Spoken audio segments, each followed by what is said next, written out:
Shalom saudara yang dikasihi Tuhan Yesus Kristus. Selamat pagi, selamat hari Natal. Selamat berjumpa kembali dalam renungan pada pagi hari ini. Salam sejahtera buat saudara semua dimanapun saudara berada. Damai dan sukacita oleh Roh Kudus melimpah senantiasa dalam hati dan kehidupan saudara semua. Sebelum kita mendengarkan renungan firman Tuhan, mari sama-sama kita berdoa. Bapa kami yang di sorga, Bapa dalam nama Tuhan Yesus Kristus, kami mengucap syukur kepadamu untuk segala berkat kemurahan-Mu dalam kehidupan kami. Terlebih khusus di hari Natal ini, kami bersyukur, kami mengingat akan kasih-Mu kepada kami. Engkau telah datang untuk menyelamatkan kami. Saat ini Tuhan, kami mau mendengarkan sabda firman-Mu. Urapi setiap kami, berikan kami pengertian untuk kami dapat memahami akan kehendak-Mu. Dalam nama Tuhan Yesus kami berdoa. Haleluya, amin. Saudara yang dikasih Tuhan, ayat renungan kita pada saat ini terdapat dalam Injil Lukas pasal 2 ayat yang ke-12. Tertulis demikian, "Dan inilah tandanya bagimu, kamu akan menjumpai seorang bayi dibungkus dengan lampin dan terbaring di dalam palungan." Saudara yang dikasih Tuhan, ada pertanyaan yang mengemuka tentang mengapa Allah tidak langsung datang sebagai manusia yang sudah dewasa. Mengapa ia tidak tiba-tiba muncul dan kemudian menyatakan dirinya sebagai Tuhan dan mengajak semua orang untuk percaya kepadanya? Mengapa Allah datang sebagai bayi dalam rencana penebusannya atas semua orang? Jawaban atas pertanyaan ini tidak tertulis secara spesifik dalam Alkitab. Tapi saudara, kita dapat mengerti setidaknya ada 3 makna atau alasan mengapa Allah datang sebagai bayi. Yang pertama adalah karena Tuhan merindukan agar setiap orang mengasihinya, bukan menakutinya. Ketika Adam dan Hawa jatuh ke dalam dosa, mereka merasa tertuduh dan bunyi langkah kaki Tuhan di Taman Eden membuat mereka ketakutan. Tapi kali ini berbeda, saudara. Tuhan datang dalam wujud seorang bayi yang baru lahir, dan yang terjadi atas orang-orang yang melihatnya adalah muncul sikap hati yang mengasihi. Semua orang pada umumnya akan merasa sayang ketika melihat seorang bayi kecil. Cinta kasih akan muncul dalam hati. Inilah makna dari kedatangan Tuhan sebagai bayi, yaitu Tuhan rindu agar kita mengasihinya. Namun tidak berhenti di situ, saudara. Kita tidak terus tinggal dalam kasih karena ia berada dalam keadaan sebagai bayi, tapi kita mengasihinya dengan segenap hati dan dengan penuh kesetiaan karena ia adalah Tuhan. Yang kedua, saudara, karena Tuhan merindukan agar kita memiliki hubungan yang erat dengannya. Ia tidak ingin kita merasa asing, tapi ia mau agar kita dekat dan memiliki relationship dengan dirinya secara pribadi. Dan hubungan itu terus bertumbuh. Relationship kita dengan Tuhan terus berkembang seiring dengan berjalannya waktu kehidupan. Yang ketiga, saudara, karena Tuhan tidak datang untuk menghakimi, melainkan menyelamatkan. Allah sendiri telah datang untuk menyediakan dirinya sebagai korban tebusan dan keselamatan. Dalam Yohanes 3 ayat yang ke-17 tertulis, "Sebab Allah mengutus anaknya ke dalam dunia, bukan untuk menghakimi dunia, melainkan untuk menyelamatkannya oleh Dia." Kembali ke Lukas 2 ayat yang ke-12. Dalam ayat ini perkataan malaikat kepada para gembala adalah bahwa mereka akan menjumpai seorang bayi yang dibungkus dengan lampin dan terbaring di dalam palungan.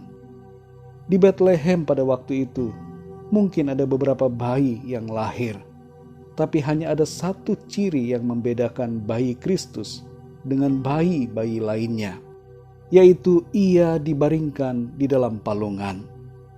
Palungan adalah tempat makan binatang-binatang dan umumnya kondisinya kotor, tapi itu dijadikan alas tempat oleh Tuhan. Betapa sungguh Tuhan merendahkan dirinya serendah-rendahnya. Tuhan yang maha tinggi mau berada dalam keadaan hina.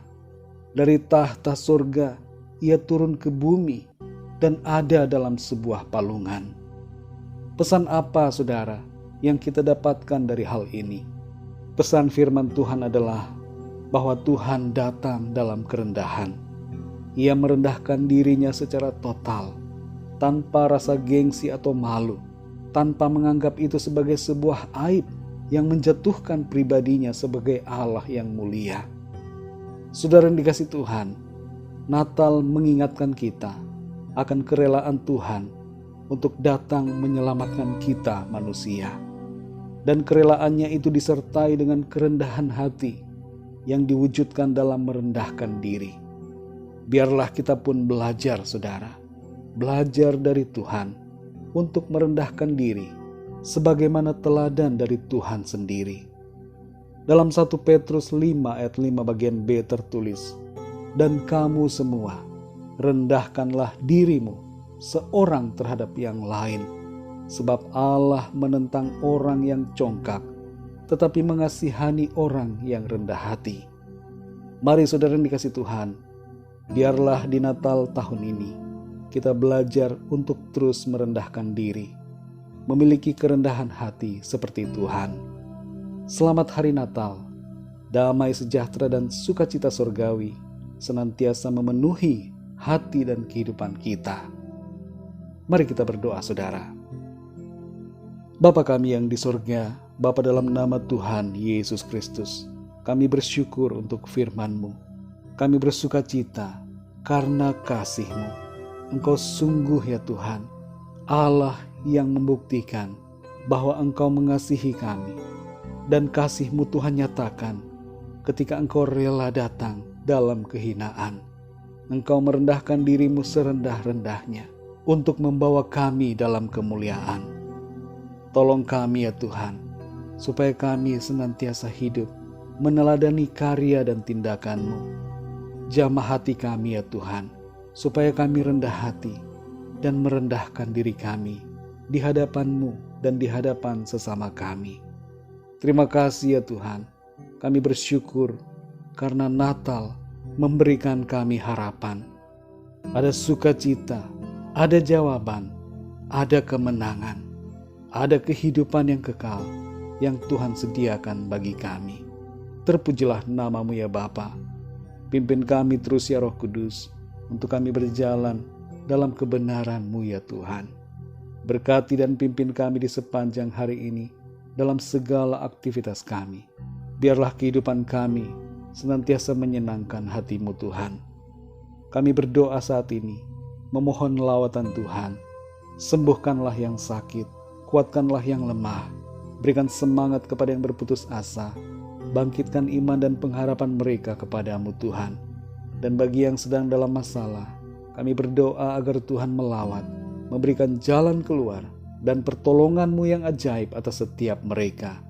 Terima kasih Tuhan, berkati bangsa dan negara kami Indonesia dan semua bangsa di dunia ini.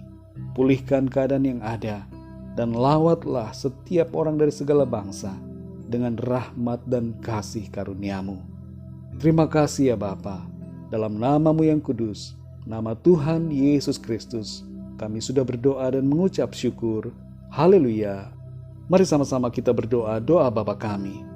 Bapa kami yang di surga, dikuduskanlah nama-Mu, datanglah kerajaan-Mu, jadilah kehendak-Mu di bumi seperti di surga. Berikanlah kami pada hari ini makanan kami yang secukupnya. Dan ampunilah kami akan kesalahan kami, seperti kami pun mengampuni orang yang bersalah kepada kami. Dan janganlah membawa kami ke dalam pencobaan, tetapi lepaskanlah kami daripada yang jahat, karena Engkaulah yang punya kerajaan, dan kuasa dan kemuliaan, sampai selama-lamanya. Amin. Terimalah berkat Tuhan. Tuhan memberkati engkau dan melindungi engkau. Tuhan menyinari engkau dengan wajah-Nya dan memberikan kasih karunia. Tuhan menghadapkan wajah-Nya kepadamu dan memberikan damai sejahtera. Berkat anugerah dari Bapa Surgawi, cinta kasih karunia dari Tuhan Yesus Kristus, dalam persekutuan dan penghiburan Roh Kudus, menyertai kita semua, sekarang ini dan sampai selama-lamanya. Dalam berkat nama Tuhan Yesus Kristus. Haleluya. Amin. Puji Tuhan, saudara yang dikasihi Tuhan, saya percaya firman Tuhan menjadi berkat dan kekuatan buat saudara semua, dan Roh Kudus akan menolong saudara untuk lebih lagi memahami kebenaran firman Tuhan. Tuhan Yesus memberkati saudara semua. Sampai jumpa dalam renungan yang berikutnya. Haleluya!